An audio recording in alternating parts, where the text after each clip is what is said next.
அனைவருக்குமே வணக்கம். சற்று முன் கிடைத்திருக்கக்கூடிய ஒரு மிக மிக முக்கியமான செய்தி ஒன்று வெளியாகி உள்ளது. சற்று முன் அமைச்சர் கனிமொழி அதிரடி கைது, அண்ணாமலை கொடுத்த ஆதாரம், இது மாதிரி செய்திகள் வெளியாகிருக்கு. ஏற்கனவே கனிமொழி அவர்கள் பார்த்தீங்கன்னா 2G வழக்கில் சிக்கி ஒரு மிகப்பெரிய அரசுக்கு பார்த்தீங்கன்னா நிறைய ஊழல் பட்டியல் சிக்கிய சம்பவமாக தான் பார்த்தீங்கன்னா பார்க்கப்பட்டு வந்திருந்த நிலையில் இப்போ கனிமொழி அவர்கள் பார்த்தீங்கன்னா 4G வழக்கிய சிக்கிய சம்பவம் தான் பெரும் அதிர்ச்சியை ஏற்படுத்தியிருக்கு. ஏற்கனவே பார்த்தீங்கன்னா 2G இருக்க காலத்தில் 2G வழக்கில் சிக்கிய அரசுக்கு பார்த்தீங்கன்னா ஒரு 28 கோடிக்கு மேலே பார்த்தீங்கன்னா இழப்பீடு செய்ததாக தொடரப்பட்ட வழக்கில் இப்போ அதையும் சேர்த்து இப்போ 4G வழக்கில் பார்த்தீங்கன்னா செய்த ஊழல் பட்டியலை அதிரடியாக பார்த்தீங்கன்னா அண்ணாமலைகளுக்கு கொடுத்த ஆதாரத்தில் வசமாக சிக்கிய சம்பவம் தான். ஸோ நாடாளுமன்றத்தில் பேசுவதற்காக சென்ற கனிமொழி அவர்கள் பார்த்தீங்கன்னா நிர்மலா சீதாராமன் அவர்கள் சரமாரியாக கேள்வி எழுப்பியிருக்கிற நிலையில் தான் திமுகவை பெரும் படும் கிளின்னு கிழித்திருக்க சம்பவம் தான் திமுகவே பெரும் அதிர்ச்சியில் இருக்காங்க.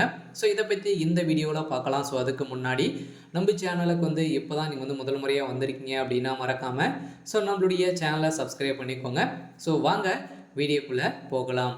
ஸோ அமைச்சர் கனிமொழி அவர்கள் பார்த்தீங்கன்னா திடீர்னு கைது செய்யப்பட்ட சம்பவம் திமுகவுக்கு இடையே பெரும் அதிர்ச்சியையும் பெரும் பரபரப்பையும் ஏற்படுத்தியிருக்கு. ஸோ ஏற்கனவே கனிமொழி அவர்களும் ராசா அவர்களும் இடையே இருவருமே பார்த்தீங்கன்னா 2G வழக்கில் சிக்கியிருந்தாங்க இல்லையா. இதை தொடர்ந்து இந்த வழக்கு இன்னும் நிலுவையில் தான் இருக்குது. இதை தொடர்ந்து இப்போ 4G வழக்கில் சிக்கிய சம்பவம் தான் பல கோடி பணங்கள் ஊழல் செஞ்சுருக்காங்க அப்படின்ற மாதிரி இப்போ அண்ணாமலை அவர்கள் கொடுத்த வாக்குமூலத்தால் தான் இப்போ ஒட்டுமொத்தமாக கனிமொழி அவர்கள் பார்த்தீங்கன்னா அதிரடியாக கைது செய்யப்பட போகிறதாக ஒரு செய்தி வெளியாக இருக்குது. இதை தொடர்ந்து தான் எப்படி இந்த தகவல் கிடைத்தது அப்படின்னா இப்போ பார்த்தீங்கன்னா ஜவார் சாதிக் அவர்கள் இருக்கா இல்லையா. இவர் கொடுத்த வாக்குமூலத்தால் ஒட்டுமொத்த திமுகவே கூடாரமே இவருடைய கையில் தான் இருக்கும் போல். ஸோ இதே அவர் கொடுத்த வாக்குமூலத்தால் இப்போ பார்த்தீங்கன்னா பல கோடி சொத்துக்கள் அனைத்துமே முடக்க போகிறதுக்கான வாய்ப்பு இருக்குது. இவருடைய கருப்பு பணங்கள் இப்போ பார்த்தீங்கன்னா போதை மருந்து கடத்தல் ஈடுபட்டுக்கூடிய ஒரு முக்கிய நபராக இருக்கக்கூடியவர் தான் ஜவார் சாதிக். இவர் திமுகவுடைய ஒரு நிர்வாகியாக தான் செயல்பட்ட ஒரு நிலையில் இவருடைய கருப்பு பணங்கள் அனைத்தையுமே பார்த்தீங்கன்னா இப்போ பார்த்தீங்கன்னா உதயநிதி ஸ்டாலின் அவர்கள் இவர் பார்த்தீங்கன்னா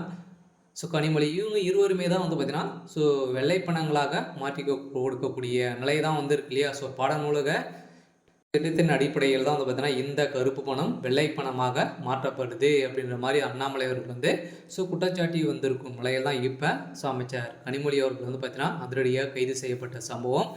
ஏற்கனவே நாடாளுமன்றத்தில் நிர்மலா சீதாராமன் அவர்கள் பார்த்தீங்கன்னா சரமாரியாக கேள்வி எழுப்பியிருந்த நிலையில் திமுகவை உட்கார வைக்கக்கூடிய அளவிற்கு தான் இப்போ நடந்துருக்கு. அவங்க பேசிய அனைத்துமே உண்மை தான் அப்படின்ற மாதிரி பார்த்தீங்கன்னா ஏற்கனவே அமலாக்கத்துறை கொடுத்த லிஸ்ட்டை வச்சு தான் பார்த்தீங்கன்னா அவங்க பேசியிருக்க நிலையில் தான் இப்போ திமுகவுடைய அமைச்சர் கனிமொழி பேசாத அளவுக்கு தான் பார்த்தீங்கன்னா ஒரு பயங்கரமாக பேசி கிழித்திருக்காங்க. இருந்தாலும் என்ன நடக்க போகுது அப்படின்றத வெயிட் பண்ணி பார்க்கலாம். இது மாதிரி செய்திகளை தெரிஞ்சுக்கணும் அப்படின்னா மறக்காமல் நம்மளுடைய சேனலை சப்ஸ்கிரைப் பண்ணிக்கோங்க. தேங்க்யூ.